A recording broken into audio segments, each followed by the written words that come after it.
भारतीय team world cup का एक बड़ा मैच पाकिस्तान के साथ खेलने वाली थी और उस मैच के लिए सचिन को भी भारतीय टीम का हिस्सा बनाया जाता है। लेकिन इस मैच से पहले पाकिस्तानी खिलाड़ी सचिन का कुछ ज्यादा ही मजाक उड़ा रहे थे। एक तो सचिन की उम्र कम, ऊपर से शरीर भी दुबला पतला और हाइट भी कुछ खास नहीं। तब पाकिस्तानी खिलाड़ियों द्वारा सचिन को लेकर इतना तक कह दिया जाता है कि क्या भारत में खिलाड़ियों की कमी हो गई है कि अब हमें बच्चों के साथ क्रिकेट खेलना पड़ेगा। पाकिस्तान के इस बड़बोलेपन और घमंड का सबसे बड़ा वजह ये था कि उनके टीम में वसीम अकरम और इमरान खान जैसे घातक गेंदबाज थे, जो अपनी तेज गेंदबाजी से बड़े बड़े बल्लेबाजों को दहशत में रखा करते थे। लेकिन आज मामला अलग होने वाला था, क्योंकि आज वसीम अकरम के सामने था एक 16 साल का लड़का, और यही 16 साल का लड़का तोड़ने वाला था इमरान खान का भी घमंड। दोस्तों, भारत और पाकिस्तान के बीच खेले गए इस धमाकेदार मैच का पूरा हाईलाइट वीडियो मैं आपको दिखाने वाला हूं। लेकिन आगे बढ़ने से पहले अगर आप चाहते हैं कि एक बार फिर से भारतीय टीम पाकिस्तान का घमंड तोड़े तो इस वीडियो पे एक लाइक जरूर दीजिएगा, साथ ही कमेंट में जय हिंद भी जरूर लिखिएगा। भारत और पाकिस्तान के बीच वर्ल्ड कप का ये अहम मुकाबला ऑस्ट्रेलिया के सिडनी के मैदान पर शुरू होता है, जहां भारतीय टीम की पहले बल्लेबाजी आती है और अजय जडेजा के साथ के श्रीकांत भारतीय पारी की आगाज करते हैं। जहां पहले ओवर में ही वसीम अकरम की एक शानदार गेंद पर श्रीकांत आउट होते होते बाल बाल बचते हैं। अंदरूनी किनारा लेते हुए गेंद स्टंप को मिस करती है। गेंद जब तक फील्ड होकर आती 2 रन दोनों बल्लेबाजों ने पूरे कर लिए थे। वसीम अकरम की तेज गेंदबाजी के सामने भारतीय ओपनर थोड़े असहज दिख रहे थे। यहाँ अगले ही पल के श्रीकांत को एक और जीवन दान मिलता है। पाकिस्तानी विकेटकीपर मोइन खान के हाथों से कैच ड्रॉप हो जाता है और भाग्य से के श्रीकांत क्रीज पर अभी भी बरकरार थे। पहले 5 ओवर के खेल तक भारतीय टीम के खाते में महज 13 रन ही आए थे। वसीम अकरम, इमरान खान और आकिब जावेद शुरुआत से ही काफी घातक गेंदबाजी कर रहे थे। श्रीकांत और जडेजा के लिए रन बनाना मुश्किल हो रहा था। यही कारण था कि 9 ओवर की खेल समाप्ति के बाद अभी भी भारत के खाते में महज 24 रन ही जुड़े थे। इस दबाव का परिणाम ये होता है कि 10वें ओवर में के श्रीकांत 39 बॉल में मात्र 5 रन बना करके आउट हो जाते हैं और 25 के स्कोर पर श्रीकांत के रूप में भारत को पहला झटका लग जाता है। Had no doubt that the ball had been taken cleanly. Nor that it had found the outside edge.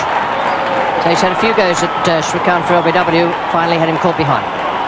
Probably let Chris Shrikant wait, but he's definitely out, he's gone. Shrikant के जाने के बाद मैदान पर जडेजा का साथ देने और भारतीय पारी को संभालने खुद कप्तान मोहम्मद अजहरुद्दीन बल्लेबाजी के लिए आते हैं, जहां अजहरुद्दीन भी रन आउट होते होते बाल बाल बजते हैं। जरा सोचिए, यहां 12-13 ओवर का खेल समाप्त हो चुका था, लेकिन अभी भी भारतीय फैंस की आंखें एक चौका तक देखने के लिए तरस रही थी। लेकिन 14वें ओवर में इमरान खान की गेंद पर अजहरुद्दीन ने बेहतरीन ड्राइव लगाया और भारतीय पारी का पहला चौका खाते में दर्ज कर दिया। वहां उस परिस्थिति में भारतीय टीम को सिर्फ एक छोटे से मोमेंटम की जरूरत थी, जिसे अजहरुद्दीन ने चौका लगाकर प्राप्त कर लिया था। फिर क्या था, अगले ओवर में जब इमरान खान फिर से गेंदबाजी करने आए तो फिर से लिया अजहरुद्दीन ने इमरान खान को रडार पे और जड़ दिया एक और बेहतरीन चौका। Definitely, again, not expending a lot of energy, but perfect timing From the Indian skipper, that ball racing between cover and mid-off for 4.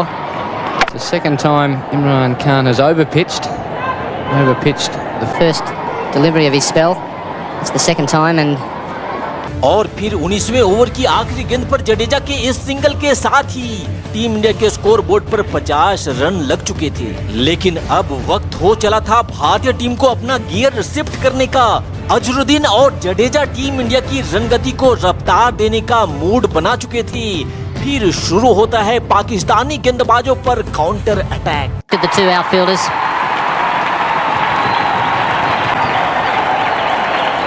Not a very good delivery from Wasim Haider this. Azharuddin very confidently clips it away, helps it on its way, splits The field, there's a man at long leg, there's a man at deep square leg. Neither of them are going to stop that going for 4. And Imran Khan has taken himself off at the Paddington end and bringing Mushtaq, the leg spinner, into the attack. This time he's gone a little bit higher and a bit wider. That brings up the 50 partnership between these two.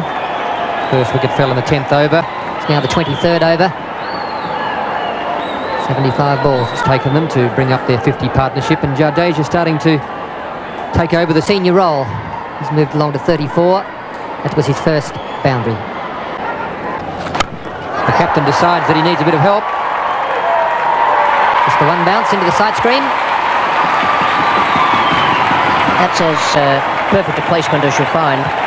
24 over की समाप्ति के बाद भारत ने एक wicket खोकर 86 run बना लिए थे, लेकिन तभी 25वें ओवर में अजरुद्दीन कट शॉट लगाने के प्रयास में अजरुद्दीन मोइन अली के हाथों में कैच दे बैठते हैं और 32 रन बनाकर भारतीय कप्तान अब पवेलियन की राह पकड़ चुके थे। अजरुद्दीन का विकेट लेकर पाकिस्तान टीम एक बार फिर से मैच में वापसी कर चुकी थी, लेकिन यहां से आगे भारतीय टीम का मोर्चा अजय जडेजा के साथ मिलकर विनोद कांबली ने संभाला। Jadeja back on strike.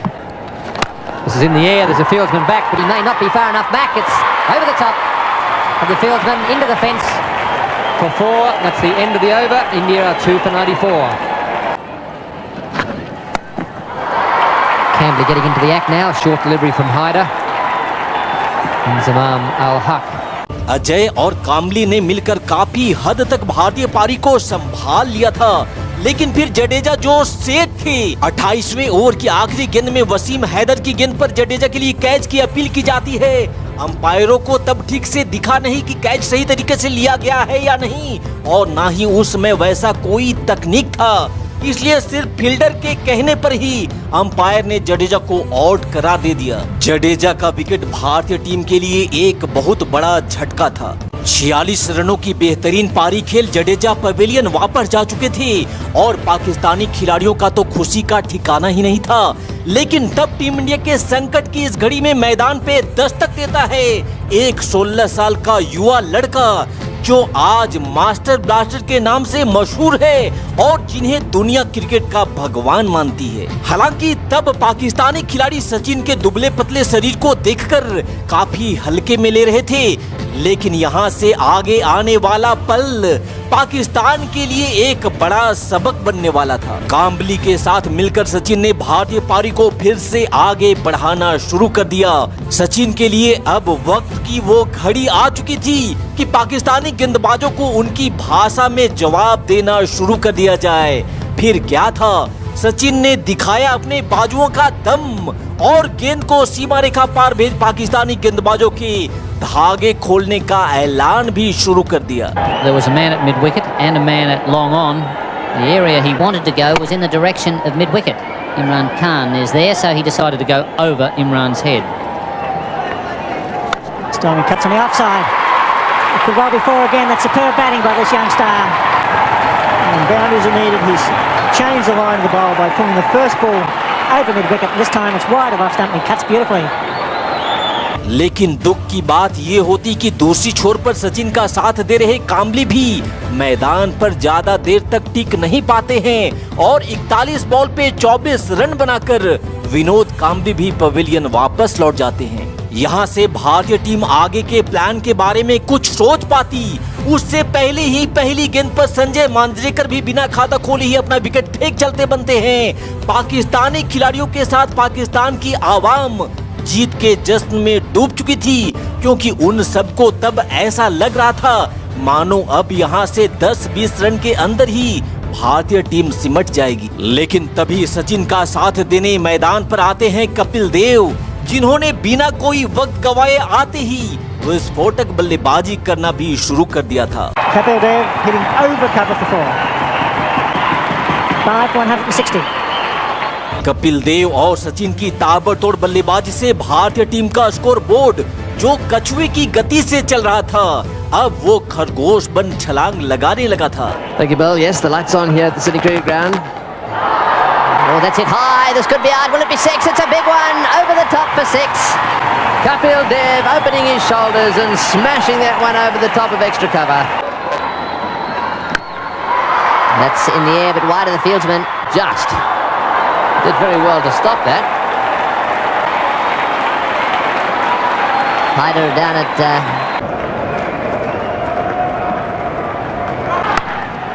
no ball called, and that's his 50.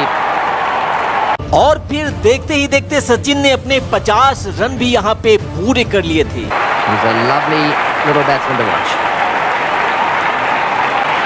Very accomplished player, Sachin Tendulkar. 3 4s, almost a 6. Strike rate of 87.7 and very entertaining cricket.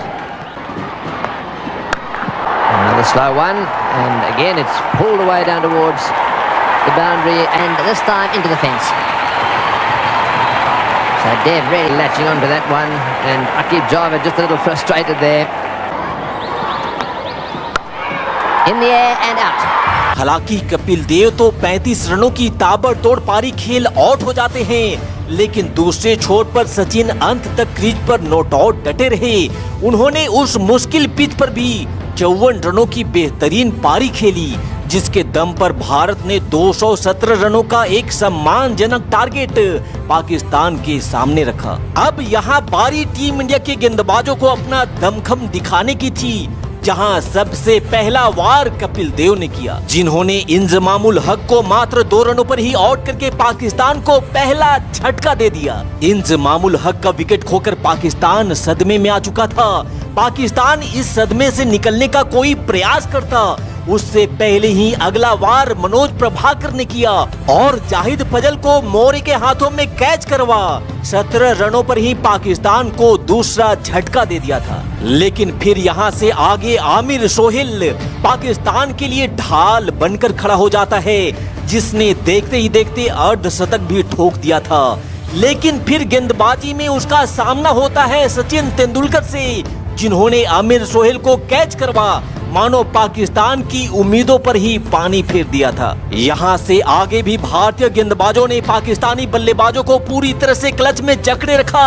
भारतीय गेंदबाजों के सामने पाकिस्तानी बल्लेबाजों की हेकड़ी निकल जाती है और 173 रनों तक जाते जाते ही पाकिस्तान की पूरी टीम ऑल आउट हो जाती है। तो सिडनी के एमसीजी ग्राउंड पर पाकिस्तान को 43 रनों से धूल चटा देने वाली टीम इंडिया की इस विजयी फतह के नाम इस वीडियो पे एक लाइक जरूर दीजिएगा और क्रिकेट की ऐसी ही रोमांचक मैचों की कहानियों के लिए हमारे चैनल को भी जरूर सब्सक्राइब करिएगा। Thanks for your love and support. जय हिंद, वंदे मातरम।